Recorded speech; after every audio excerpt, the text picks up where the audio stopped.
and has had senior editorial positions in international journals such as Molecular Human Reproduction and the Journal of Clinical Embryology. And we are very interested in hearing your lecture on 10 questions to help to read and understand a scientific paper. Please, Professor Hillier. Thank you very much. And first of all, thank you to the organisers for inviting me to speak at this SIG on embryology session.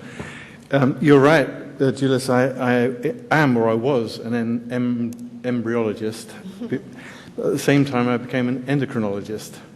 And I was just thinking that actually my first test tube baby would have been, or will be, 31 years old this year. So listening to all the discussions today about the problems you have with running laboratories struck a chord with me. Anyway, today I'm actually speaking about how to help read and understand a scientific paper. I didn't ask to do that, I was invited to do that. But I was asked to do it in a way that might be interesting and memorable. So you'll tell me how well I might have done that in a minute. I don't have any conflicting interests, but I do have a set of objectives that I'm addressing. The first one is really broadly to address the effective use of the scientific literature in terms of an embryologist's use of the literature. Maybe try and give you some thoughts as to how you might want to choose which papers be more selective from among so many. And as I say at the end, hopefully you'll have a more simple and memorable approach to trying to achieve this. The problem we're addressing is here, writ large here. That is that the global scientific output is massive, and it's doubling every 9 years now. And this is the most recent bibliometric analysis I could find, which gives you the data to support this claim. There are every year at least 1 million new papers being added to this rising outbreak of papers. And that's the total scientific output, but it's the same for endocrinology, just a little bit less. These are data from PubMed, the trend for papers that you will get under just citing embryology. And you'll see that now there are over 14,000 papers on embryology alone. So the question is, how do we decide which ones we should read? And this is an old cartoon of what it used to be like when I was in the IVF laboratory. But actually, lots of this doesn't seem to have changed that much, as I said before. These guys have to decide how they're going to spend their time more effectively if there are so many papers around that they have to keep up to date with. So I've come up with 10 questions that you need to ask, in my view, as an author, as an editor as well. Who wrote the paper? Who published it? Is the science sound? Is it important? Is the study design appropriate, especially after the last talk? Are the data convincing? Do the results justify the conclusions? Are there implications for practice? Does it make a difference overall, the paper? And is there any conflict of interest? These are all fairly obvious things to ask, but they're quite difficult to suggest to you in a memorable way. So I've taken some liberties in trying to make these questions memorable. And I went to the history books, and I found some very interesting information in Needham's History of Embryology, where he alludes to the famous Greek philosopher Aristotle from his text on the generation of animals. He mentions the fact that the allusion in this text is to semen being a kind of generative foam. And the Greek word for foam is actually aphros. And the name of Aphrodite comes from the fact that she was perceived as being generated from the ocean foam. the foam of the waves. So Aphrodite, the Greek goddess of procreation, was actually seen to have been birthed from the sea foam as her father's semen. And of course she floated ashore on a scallop shell. So my idea is I want to float my 10 questions to you in the name of Aphrodite, as Aphrodite's 10 questions, because it's A for author, P for publisher, H for author, etc. Okay, so hold on to this. If you can remember Aphrodite's, you'll remember these 10 questions. Okay. Anyway, the first question is, who wrote this paper? When you're asking if you should read it, and the issues you have to deal with are the affiliations of the authors, their qualifications, their track records, the individual contributions they will have made, and behind all that, maybe there's a guest author or something that you have to take into account as well. I haven't got time in going through all these, obviously, to do justice to all of these issues, but I'll just highlight one issue I think you'll be aware of at the moment, and that is how you actually assess the productivity and contributions of particular authors through their H-index. I'm sure you all have heard what the H-index is. It's basically a means of assessing the number and quality of papers that an individual has made. And if you don't know it, it's quite difficult to explain it, but basically it's the number of papers that you've published that have been cited at least the same number of times. So if you've got an H-index of 20, it means you've published 20 papers that have been published 20 times. You may have published over 100 papers, but your H-index is only 20. Actually, it's very good if it's 20. The problem with the H-index is that it grows with you. The older you get, the better your H-index becomes. And it makes it quite difficult for young authors to have a good index. So I'm only raising this as an issue that you might want to be aware of and take account of, but you shouldn't necessarily put too much weight on it, because there will be younger, less privileged members of the scientific community that may not have published quite so much, even though their first papers are very good ones. You have to be the judge of that. So anyway, that's my cheeky look at the authors, who wrote the paper. At the end of the day, the reputation of the authors means everything. If they're a good reputation, then it's probably worth reading their paper, if you're interested in it. Where are you going to publish, or which journals are you going to read? Are you looking at generalist journals, Nature, Science? Are you looking at specialist journals? Are they peer-reviewed? Are they open access, online? In any case, are they read? What's the impact factor? Well, of course, all of us here celebrate the Esri stable of journals, and we know where to publish our best work, and we know that they will be well cited in those journals. Because the bottom line is that top journals publish top science. So there's the ones that you probably want to read. So answering which journal or book, top journals publish top science. I would, of course, urge you to read Molecular Human Reproduction, but I'm no longer the editor-in-chief now, so I won't do that. Then the third question I would ask is around the hypothesis. Is the science sound? So the issues there are, is there a scientific question to be answered? Does it make sense? If so, does it build on the past? Does it build on previous scientific progress? And in so doing, does it adequately and appropriately cite the appropriate literature of the past? The whole process of science is built around hypothesizing.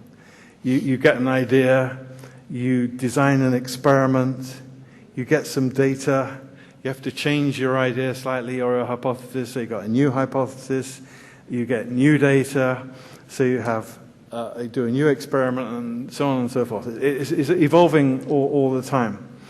That is the core of the scientific method. I mentioned, though, that there should be at least the respect for the past, and that your hypothesis should be manifestly built on the previous literature. And I draw to your attention the fact that in citing the literature, not everyone is as, let's say, as honest as you might expect. I found a paper a few years ago that was titled "Read Before You Cite," which is an analysis of the literature along the lines that in the cited literature there are mistakes that are reproduced time and time again, which prove that the person that's citing the paper hasn't actually read it. For example, an error in the title of the paper, a spelling mistake in the author, or even an omission in the author list, or something like this. But it's reproduced time and time again, to the extent that these people who are actually physicists calculated that only about 20% of the papers that people cite are actually read by the people who cite them. I'm sure there's no one here that would dream of doing that. I do it myself at times, I have to confess, but it's something you should watch for. So, is the science sound? These issues I just mentioned need to be taken account of, but at the end of the day, the core point is that the research process begins and ends with the hypothesis.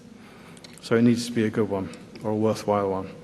Then there's the research question. Is it an important question? Is it sensible? Is it feasible? Do we need it? Do we want it? If we do, is it ethical? I mean, these are all things that you need to take account of when you're looking at a paper, at the title of a paper. I can give you an example of a fantastic paper, which I think falls into one of those categories. I leave you to guess which one it is, around a double-blind efficacy trial of placebos, extra strength placebos, and generic placebos. And the result is, or the outcome was, that extra strength placebos were nearly twice as effective as the regular placebos. And on average, generic placebos were only half as effective. Now, did you see which journal this is published in? The Journal of Irreproducible Science. Result. I commend it to you. It's got some wonderful examples of things that ought to be avoided in scientific publication. Anyway, the answer to this question is the paper worth reading? Was the science worth doing? And you can normally get a handle on that even without going beyond the abstract. Next one, organization. I hesitate to say much about organization after the speech that Dr. Oliveira just gave us, because the statistics are a key part of this, as I will mention. I mean, the issues to be considered are, of course, the initial question that's being answered. What are we trying to prove? The study population, the unit of analysis, the type of study, the measuring technique, the calculation of sample size, and the statistics. All of these things are absolutely critical. And we've heard lots today about things like, this is a list of the various formal descriptors of study types, if you like. How important good, well-controlled, well-designed trials are if we want to get to the bottom of some of these amazingly important questions that we're asking. And obviously, the randomized controlled study is just one component of that. But we shouldn't get carried away here, because actually the current editor-in-chief of Human Reproduction reminds us in a recent editorial that you don't always need to do a well-powered, randomized, controlled trial to make a very important scientific point. And perhaps the most obvious example of that is of the first test tube baby that was ever produced by Steptoe and Edwards. That was N equals 1. And you might ask yourself if there isn't still room for a lot more sort of well-couched case studies and intelligent analyses of more anecdotal information that can't be used. Certainly in the IVF lab, that's the case. It all has to begin with something like an N equals 1 observation. Where it goes beyond there is more complicated. But I would just leave you with the thought that the study design, for it to be appropriate, it has to be designed to answer the question that you're posing. The question to be answered dictates study design and is a factor in choosing whether or not you read the paper. Then there's the question, is the evidence convincing anyway? The data that are in the paper, will they be enough to actually change your mind or make you believe what's going on? The issues there are around the design of the structure of the paper. Is it got introduction, methods, results, conclusion, discussion, etc.? But at the end of the day, what you're really interested in are the numbers, the data, and they will be qualitative, tables, figures, and they can be quantitative, diagrams, images, and they can just be big data in a repository somewhere with the need for bioinformatics, etc., to get to them, to make any sense of them. On top of big data, there's also bad data. And I'm not going to get into a talk about plagiarism and fraud, etc. here, but just highlight the fact that when you're asking the question, is this evidence convincing, you need to know that you can rely on the integrity of the authors. And when I lecture on these sorts of things back at Edinburgh, I often tell them about this book called The Patchwork Mouse, which is a whole book dedicated to a fraud that was perpetrated back in the 1970s by an individual, his name was Summerlin, who was studying immunoreceptivity of skin grafts in mice. And the experiment was to have a certain type of white mouse that was receiving skin grafts from black mice. And for the experiment to work, he had to have black patches on his white mice. Well, rather than get the experiment to work, he just painted black patches onto his white mice. And it took several years for that to be discovered. And it's one of the most extreme examples of fraud that one can offer you. It's a very memorable one. And as a result of the incident, the term painting the mouse in those days became a synonym for research fraud. So there's bad data as well as big data and quantitative data and qualitative data, etc. The question, is the evidence convincing, can only be answered by you, really, and your awareness of the limitations of the data that are being used. But at the end of the day, you have to decide if it stacks up, if you believe it, and if you're going to use it. Seventh question is around interpretation. Aphrodite I. Interpretation. Do the results justify the conclusions? Well, that's a tough call. And the reason it's asked, though, is that increasingly, as you'll be aware, many of the papers that are published these days have what turn out to be false or irreproducible findings. It's a really big issue. A large minority, almost 50% of papers that are published, even in journals like Science and Nature, are being retracted because eventually it's disclosed or discovered. It's not deliberate necessarily, but because of the methodology and techniques that are being used are so unreliable, these papers are found to be wrong. So these issues around transparency, validity, reproducibility, verifiability are absolutely key, to the extent that journals like Nature are now asking for very rigid and explicit protocols to be followed around the quality of the data.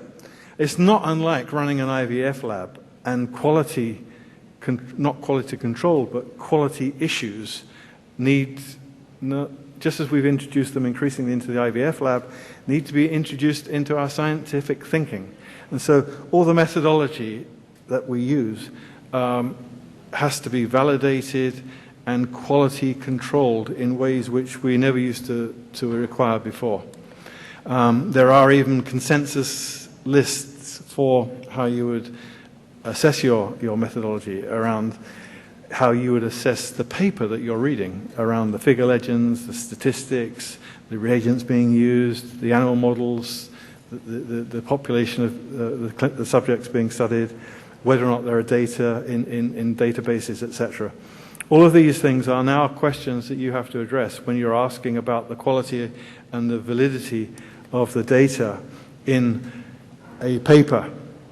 So it all depends, and it's for you to judge, but it's a question that needs to be asked. Aphrodite 8 is around translation. Are there implications for clinical practice? The issues here are you doing basic experiments, bench experiments that go to clinical practice?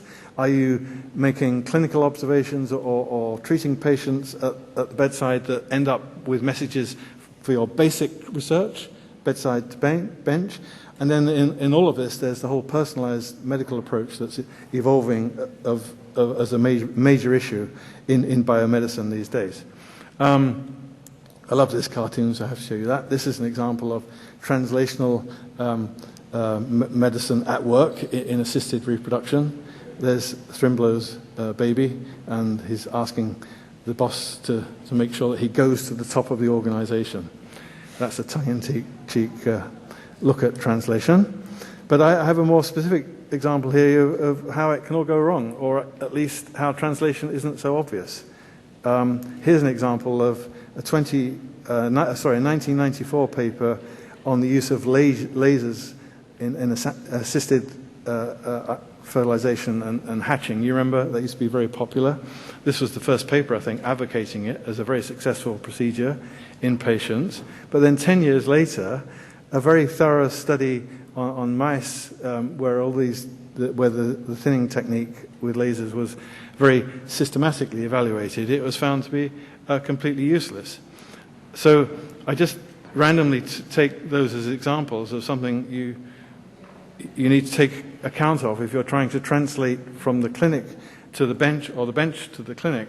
You're not always going to get the right answer, and particularly if you're using laser beams.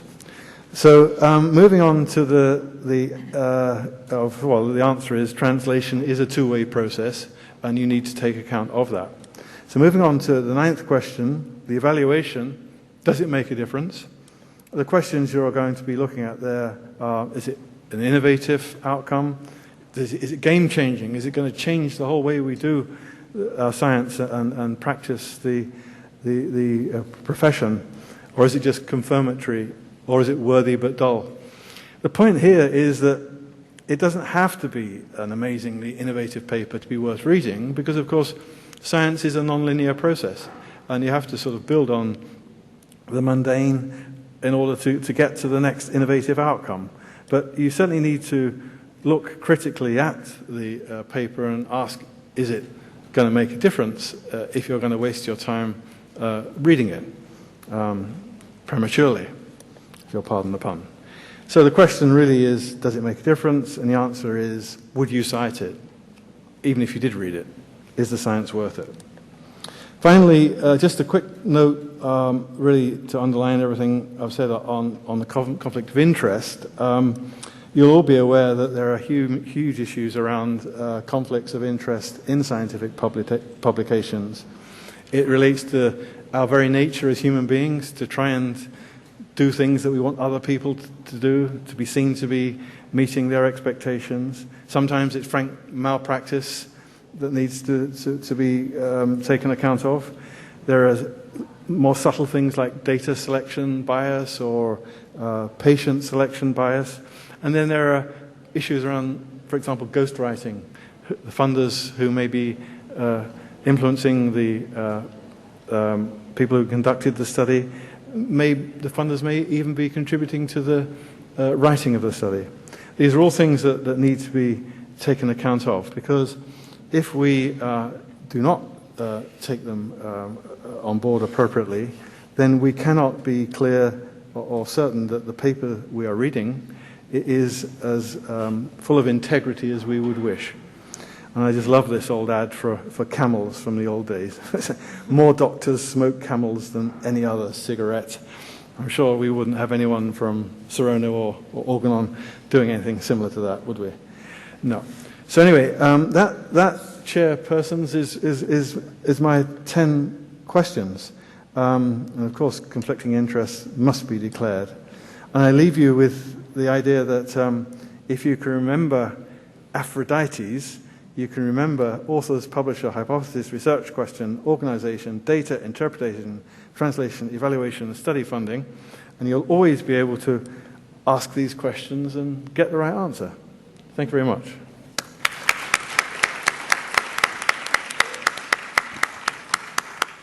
Thank you, Professor. Thank you, Professor Hillier. This is a brilliant lecture, and it is now open for questions. Excellent presentation, Steve. Last presentation was really brilliant. Thank you. If we used to meet one of those papers that you gave example of being very, very poor quality papers. Let's say we read one in molecular human reproduction. No, Impossible, huh? No. A few years ago when there was an editor-in-chief that won. Okay, so whose fault is this?